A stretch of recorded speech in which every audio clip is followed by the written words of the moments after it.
है 351 351 ध्रुव जी का प्रसंग है। 351 पृष्ठ नंबर ध्रुव जी का प्रसंग। जो सीधा प्रसारण देख रहे हैं उनको भी यही कहूंगा, श्री भक्ति प्रकाश जी अपने साथ जरूर रखा करें। खुद साथ में पढ़ोगे, समझोगे, शीघ्रता से बात मन में आवेगी और अंदर जावेगी। अब 40 के यज्ञ पूर्ण होती की ओर बढ़ रहा है। जितना ज्ञान ले लें उतना ही उत्तम, उतना ही श्रेष्ठ, उतने ही पुण्य कर्मों का फल। ग्रंथ हम सबके घर में हैं, मगर पढ़ने का सो अवसर नहीं मिलता है। अगर पढ़ते भी हैं वह आनंद व रस नहीं आता है। कारण क्या है? यहां सत्संगति है। सत्संग कहां होता है? जहां संत कृपा होती है। संत कृपा कब होती है? जब देव द्वार से रहमत होती है, मेहर होती है। तो इसलिए देव द्वार से ये रहमत हो रही है। ये ज्ञान जो महाराज ने दिए हैं, ये हमारे अंतःकरण को शुद्ध करेंगे, पवित्र करेंगे। और जो बिना कारण हम दुखी रहते हैं, रोते हैं, विलाप करते हैं, अधिकतर अज्ञानता का कारण कहा गया है। वही ज्ञान का जब प्रकाश हो जाता है, वही दुख कम लगने लग जाता है। ध्रुव जी राजा के सुपुत्र और राजा की दो रानियां हैं, सुनीति और सुरुचि। सुनीति से कम प्यार था राजा को, सुरुचि से ज्यादा प्यार था। और सुनीति की कोख से जन्म लिया ध्रुव जी ने। बचपन था, ध्रुव जी मां की गोद में बैठे, पिता की गोद में बैठे मोद बना रहे थे, आनंद कर ले रहे थे। अब जब देखा मोद मना रहे हैं तो सुतेली मां को ये अच्छा नहीं लगा। अच्छा नहीं लगा, क्या कहने लगी? अभागे भज भगवान को, राज भाग तज भाग, मन उतरी का पुत्र है, खोल आंख जा जाग। उठ जे राजपाट की आस छोड़ दे, ये तेरे भाग्य में नहीं लिखा है। क्यों? तू मन उतरी का पुत्र है। अनादर होगा, अपमान किया। उठ भागे शीघ्र कर जा माता के पास, सुख संपत्ति की श्रद्धा तज दे मन से आस। सुख संपत्ति की कामना तू छोड़ दे। क्यों? तू मन उतरी का पुत्र है और अभागा है, मंद भाग्य वाला है। तिरस्कार को प्राप्त कर ध्रुव भागा तत्काल, देखा आता मात ने रोता अपना बाल। सुनीति व्याकुल हो गई देख पुत्र की चाल, फूट फूट जो रो रहा करके आंखें लाल। सुनीति के मन में सोच आ गई, क्या कारण है मेरा बाल रो रहा है, बिलख बिलख के रो रहा है। और मां ने कहा कि बेटा, शिष्य से कर रोना बेटा, अच्छा नहीं दुखी होना बेटा। तुझे कहा किसने कुछ खोटा, बचन कटु तुझ बा अति मोटा। मां कहने लगी कि बेटा क्यों रो रहे हो? रोना अच्छा नहीं है। क्या किसी ने कुछ कह दिया? कुछ अपमान हो गया? न कुछ चाहना थी जो नहीं मिला? क्या कारण हो गया? आंसू पूछ कहा उसने ही, कहो सुत जो कहा जिसने ही। कथा कटु जो कर्ण को भारी, माता को बह कह कर सारी। बिलख बिलख कर बोला माता, अब घर रहना मुझे ना भाता। बात सुना दी, कैसे मेरा अपमान किया, कैसे उठाया गोद से। अब चोट ऐसी लगी, ऐसे घायल हुए ध्रुव जी, कहने लगे मां मैं घर में नहीं रहूंगा। बच्चा रो रहा था, बाल रो रहा था, मां के अंदर विवेक था। क्या कहने लगी? बेटा जग में रोवोगे जग हंसाई करवाओगे, मालक के आगे रोवोगे तो रहमत पाओगे, उसकी कृपा को प्राप्त करोगे। इसलिए उस मालक की आराधना करो।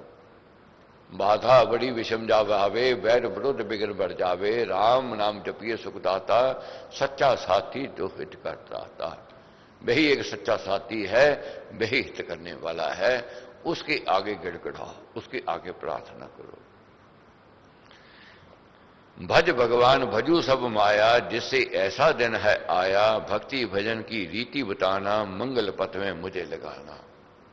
अब ध्रुव जी कहने लगे मां से, मेरे को रीति बताओ, मेरे को उस मालिक से जोड़ो जो सृष्टि का रचयिता है, जिसकी रचना है, जिसकी लीला है, जो नारायण है, उसकी ओर मेरे को ले जा। तो मां ने ज्ञान दिया और नाम दीक्षा दे दी। मां को गुरु मान लिया ध्रुव जी ने, मां से नाम दीक्षा ले ली और घर भर छोड़ करके साधना करने लग गए, उसकी आराधना करने लग गए। भुवनपति भगवान है तेरा, वही भरोसा भारा मेरा, सो हरि शरण आश्रय जानो, राम भजो मन में सुख मानो। निश्चय से श्री हरि आराधो, विष्णु पूज स्व कार्य साधो, उसने कहना मां का माना, निराकार शुभ आश्रय जाना। निराकार, जिसका कोई आकार नहीं, जिसका कोई रूप नहीं, उसका सहारा लिया, आश्रय माना। मुझे भरोसा राम तू दे अपना अनमोल, रहूं मस्त निश्चिंत में और कभी ना जाऊं डोल। ये बार बार ये कहना, डोल जाते हैं मगर ध्रुव जी ने अटल निश्चय किया, भरोसा किया उस निराकार के ऊपर, उस परमेश्वर के ऊपर। गुरु उसने मानी निज माता, लेकर राम नाम जन त्राता, दृढ़ता से भक्ति को धारा, उसने अपना आत्मा तारा। आत्मबोध हो गया, ज्ञान हो गया, ज्ञान का प्रकाश हो गया। और इधर ज्ञान का प्रकाश हो गया, उधर महलों में नीरसता, उदासी, रोग शोक ने घेर लिया।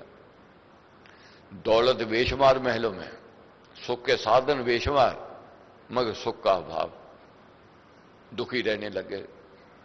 अब इधर ध्रुव जी प्रसन्न मुद्रा में आनंद लेते, उसकी माल का गुणगान करते और उसकी कृपा के पात्र बनते। देखते ही देखते ध्रुव जी की चारों ओर सुगंधी फैल गए, उनके धर्म कर्म की, उनके व्यवहार की, उनके स्वभाव की, उनकी करनी और कथनी, चारों ओर उनकी सुगंधी फैल गई।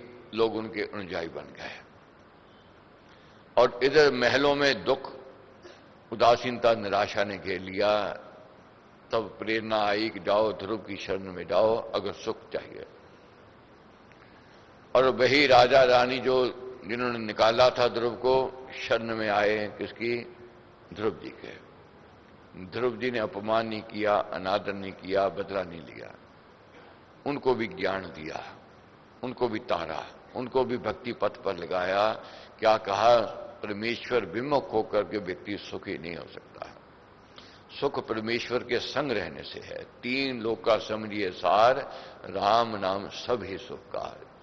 ये ज्ञान का प्रकाश हुआ, दिया, बांटा। तो क्या कहा?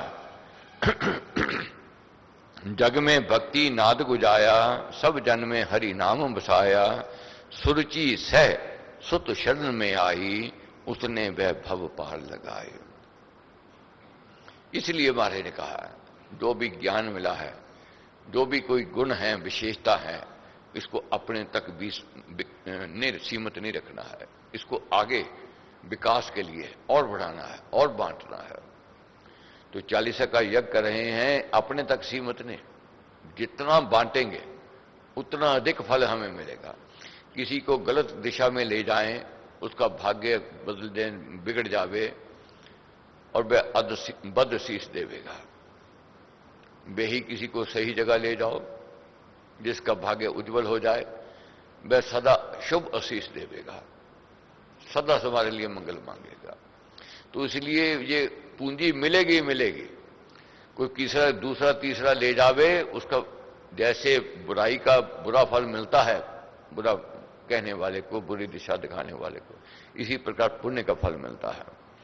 अपना पिता नाम से बोधा, राज काज राजा ने शोधा, सभी सगे राजा शुभ रानी, भक्त बने सुन उसकी वाणी।